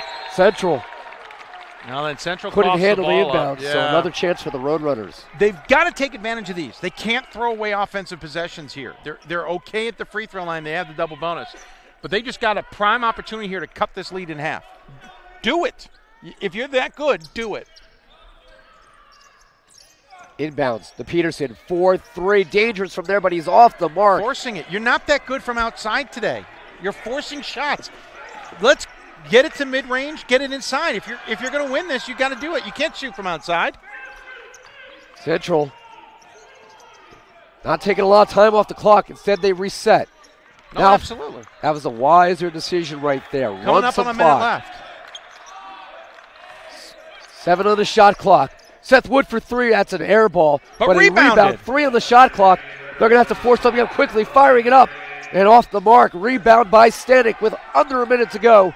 And the 6th-ranked Roadrunners down by 4, in danger of falling to 0-2 in the tournament. Bodicum to the hole. He misses. And a rebound. And then a foul on Bonicum, I believe, on the floor. That I honestly could have gone either way there, as it looked like Muck might have lowered his shoulder to try to draw that foul. Central definitely tried to draw a few fouls on that possession. Saw a few of them. Muck lucky not to get called for a foul himself there. He will go to the line.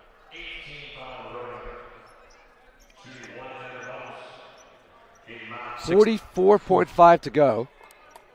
3 timeouts for both teams, by the way. Double bonus for Ramapo shooting-wise. Central is only in a 1-on-1 situation.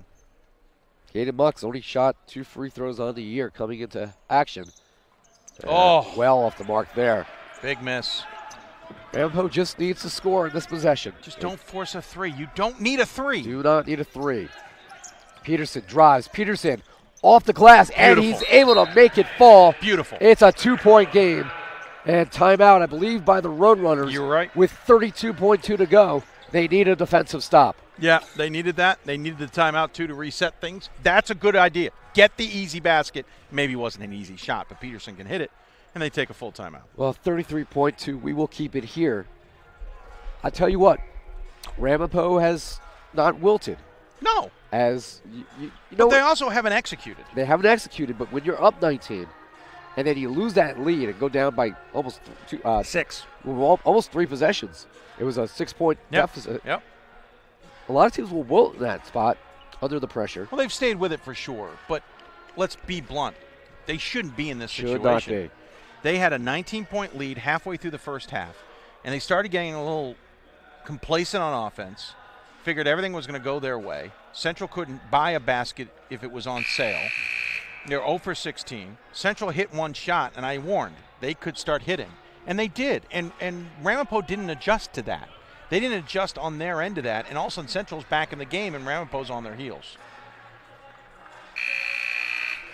33.2 seconds left.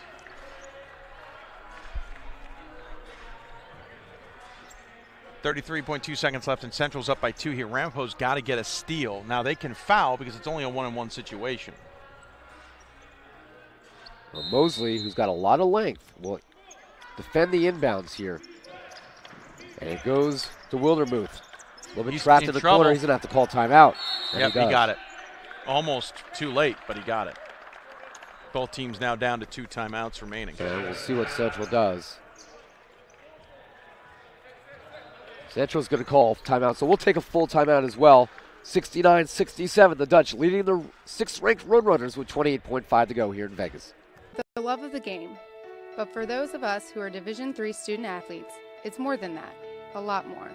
Sure, the game is important, but as we work so hard to build both mind and body, it's more about team.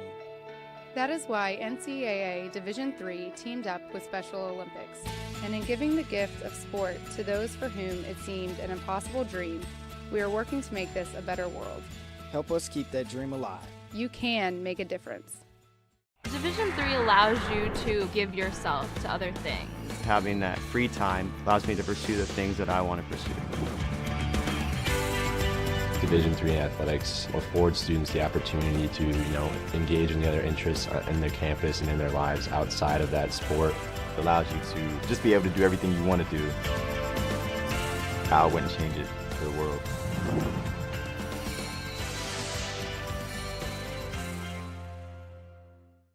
And we welcome you back courtside, 69-67. Central calls a timeout after getting trapped on the inbounds. And they, again, to Wildermuth, who will send it up here to McKnight. And looks like he almost lost a handle there. Central not doing well against the pressure. Finally, a foul is signaled right in front of the Central bench. And I think it was Jacob Hay.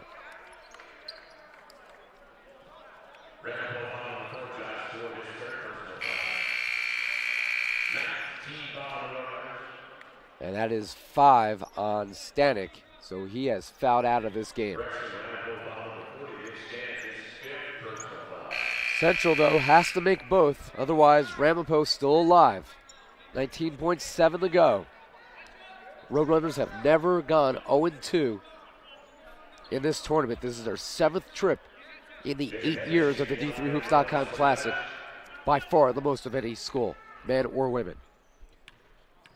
It is Jacob Hay, the Stanwood, Iowa native. He makes the first. It's a 3-point lead.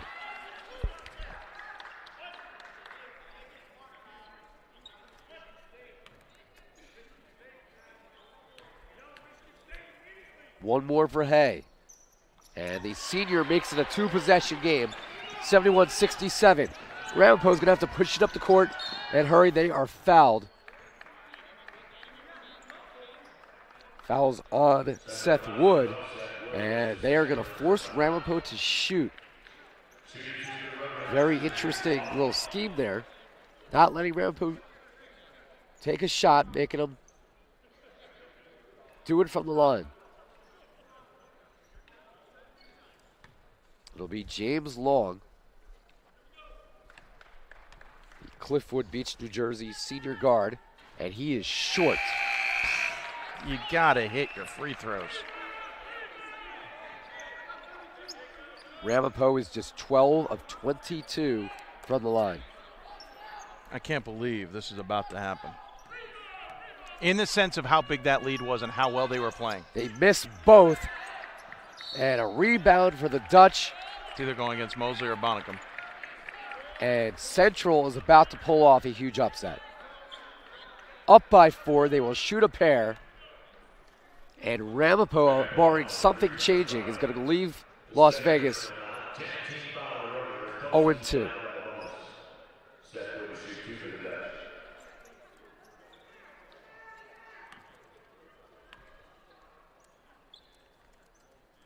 Free throw is off the mark by Seth Wood. Returning to the game here is Jacob Hay. Coach Doma has an interesting expression right now. He is on one knee, and he had this smirk on his face like, is this really happening? So it's about to happen. They're up 5 with 13 to go. Ford quickly down the court. Bonnicum for 3. Nope. That's off the mark. Mosley, That's can't it. foul. His own foul does go down with 3.0 to go. But the only chance here for Ramapo as a timeout is called is a steal in the inbounds as they trail 72-69. Or get lucky and Central can't hit free throws. I mean, there's a chance, but let's be honest. It's not looking good for the Roadrunners as they're at number 6 ranking. Was already in peril after yesterday's lopsided loss to Ohio Wesleyan. Heck, they lose this one, they might fall outside the top 15. That's a very real danger for this Ramapo squad. That came in at 9-1 in the year, Dave. And if they don't find a way to counter, we'll drop to 9-3. Meanwhile, Central, their only win in the last month was to not a true 4-year school in Faith Baptist. Yeah, I'm very impressed with Central. They're going to be 4-7 here unless some miracle happens for Ramapo. I'm disappointed in Ramapo. They once again have shot themselves in the foot. And I'm not trying to take anything away from Central. Do not get me wrong. Not trying to take anything away from Central. They are 2-1 in their conference, Central. And they're going to make the IAC race fascinating. But Ramapo did a lot of this to themselves. As an NJAC guy myself, I'm obviously a little disappointed in Ramapo's second half. We'll see what they can do on the final possession here. 3 seconds to go. Wood inbounds it and a quick foul. And Central, 1.1 comes off the clock. They will go to the line with a chance to ice this. I have a gut feeling we will be talking to Coach Dauma at the end of this. Pat Coleman has Mike in pocket. Where is Pat Coleman? Looking for him hiding. He's not hiding. Where is he? He's right under the basket. You're Mike welcome. in hand. Keen hindsight. In pocket. In hand is a little cleaner. But keen hindsight by you, Mr. McHugh. He's right there. We stand out in this arena. That is good. That's going to do it. That's going to ice it. Jacob Hay will have one more. Unbelievable. Did not see this happening at all. Well, now when Central started 0 for 16 and we're down by 19. I didn't see this coming at all. Well, it has happened. Central has rallied, and they shock 6th-ranked Ramapo 74-69. That's your final. Unbelievable. Hey, hats off Central. Bravo. Well done. You fought back from 19 down and overcame 0 for 16 shooting. You overcame bad shooting to start the second half and overcame all of that. You battled back against a Ramapo squad who absolutely in the first half was clicking, got complacent, and you took advantage of it. Bravo. Hey, Ramapo, this is why you don't get out of the second weekend of the NCAA tournament. This is what they did against Keene State. They don't play 40 minutes of basketball. They've got to play 40 minutes of basketball. Well, we're going to send it over to Pat Coleman, and he will have some words with victorious Dutch head coach Craig Duma. All right, Coach, congratulations. First, I'm going to show you the bad news. This is not the worst that it was, but that's your box score, down 18-2, 0 for 14 from the floor. Pretty ugly right then. It was. We were getting the shots we wanted, and we knew what we wanted, and we were getting the shots, and we just weren't making them. And some of that was adjustments in the arena. I mean, and it's a great facility, but we just didn't adjust very well. But we maintained composure. I'm really proud of the guys. It was all about composure. We've been talking a lot about that.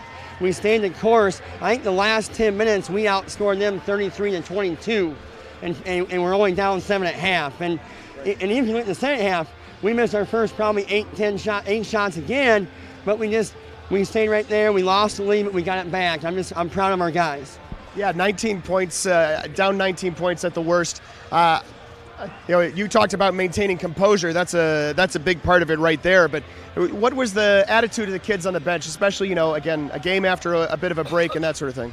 Oh, I thought the attitude was great. The kids, they want this. They want to win. And we had the toughest schedule in the Midwest.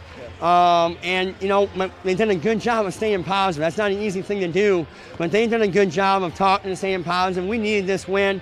Ramapo is a great ball club, and it's a great win for our program. It's a good win for our guys and their confidence. We got a big game tomorrow again. I mean, it's just not getting any easier playing against Pac Lutheran, but I thought the attitudes were great. They really maintained composure, and that's why we won the game. One more question, I'll let you go. What's it like playing a team? It's probably a bit of a different style than you guys see in the Midwest. Well, definitely. It's always good to see something different, because if you get in the national tournament, you always see something different. So it's good for us to adjust and see something different before we go back and league play and kind of see what we've seen all year. So it's great. It's a great classic for our guys. It's playing against different dudes, and just a great win for our program. Thank you very much. That's it for Coach. Back to Ira and Dave. Thanks, Pat, and good insight there from Coach Dalma. And I'll tell you what, he said it himself. They didn't quit.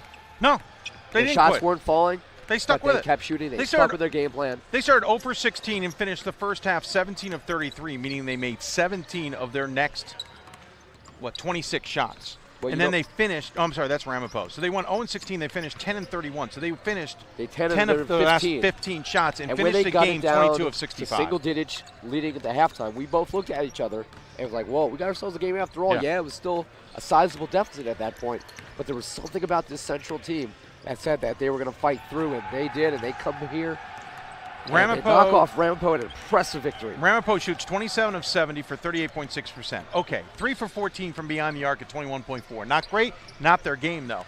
12 for 23 from the free throw line, which meant they also didn't attack the rim and attack Central like they did in the opening 10 minutes of the game. Finish at 52% from the free throw line. Central, in the meantime, shoots 22 of 65 at 34% after starting 0 and 16. 13 of 40 from beyond the arc at 32.5%, and 17 of 21. They hit their free throws when they needed to at 81%. They out-rebounded Ramapo 48-47. They had 17 assists to 20 turnovers, Ramapo 13 to 14. But let's look at other things. Ramapo dominated the paint 42-16. They lose this game. They dominate off turnovers 23-10. Lose this game. Second chance points, Central beat them 13-8. Fast breaks points. Ramapo wins 10-2 and loses this game, and the bench points were even. Ramapo didn't get it done when they needed to. They got complacent, is what I saw, and Central took advantage of it. And towards the end of the game, with Central fouling Ramapo, forcing them to go to the line, plays right into the stat you pointed out, the 52.2% from the line. Right. Don't let them shoot a three and maybe get this back to a 1-2 point game. Absolutely. And that was a smart play at the end. And in the second half, Central outscoring Ramapo 41-29. They flipped the script on them. Absolutely. Let's take a look at the final stats real quick. First, for the victorious Dutch, they were carried by 3 players in double figures, led by Kyle Smith, 20 points, 4 of 9 from three-point range. Good all-around effort, 6 boards and 5 assists. Meanwhile, Malik Wildermuth was only 2 of 9 from three-point range and 4 of 15 from the field. Only. But big ones. He still came up big in this game. The two threes he hit were clutch shots. 12 points, 8 boards, 5 assists, 2 blocks, all in 24 minutes. And then 15 points, 6 boards, 3 assists from Seth Wood, who hit a dagger 3 that pretty much put this game away. They also got 12 rebounds, tied at game high, along with 8 points in 14 minutes from Kaden Muck. For Ramapo, Bonnicum had 15 in the first half. However, in the second half, only 6 points. He had 8 boards, 21 points in 23 minutes. After starting the game 6 for 6, he was just 3 of 10 from the field the rest of the way. Chris Mosley, their leading scorer, only had 8 points on 3 of 10 shooting. Still had 12 boards and 2 blocks, but didn't really get it done offensively. And he's a player that Ramapo needs. They'll get in double figures if they're going to continue their winning ways this year. Nick Stanek had 13 points and 9 rebounds. 10 points from Patrick Peterson. Josh Ford had 11 points and 3 assists. The rest of the team really didn't do much. Nobody off the bench other than Peterson had more than 2 points. Yeah. That's a big factor in this game. So Ramapo will leave Las Vegas 0-2 for the first time, and the 6th-ranked team in the country will not be anymore when the new rankings come out early next week. Yeah, they'll probably fall into the 15 or 20 range for now. We'll see. We'll see. Lots of results like Middlebury losing 2 that are going to – you can't look at it at a vacuum. You can't look at Ramapo lost 2 and thus they should fall a perceived amount of space, because there's other results to compare it against. Ramapo's 2 losses, how does that compare to what Middlebury's at least done so far and still has a game to play? What does it do with other teams in the top 25 that have to play? Whitman's has to play. We see other teams here. Ohio Wesleyan, Wartburg has to play. Somebody's going to lose. Somebody's going to win. We're going to have to see some results before we automatically determine what Ramapo is going to do. But yeah, they're not going to be in the top 10. They may not be in the top 15. They'll probably hold on to top 20. But again, it depends on everybody else. We'll see how that plays out next week. Meanwhile, we still have a lot of basketball to play. Our next game will be Pacific Lutheran against Carroll. And we'll have Dave McHugh most likely back in the play-by-play seat at that point. I'll be here. Well, he'll be in one seat at least. But I'll be in a seat. For Pat Coleman and Dave McHugh, I'm Ira Thor. Thanks for watching this upset. Upset alert became an upset as Central knocks off Ramapo 74-69 here in Las Vegas.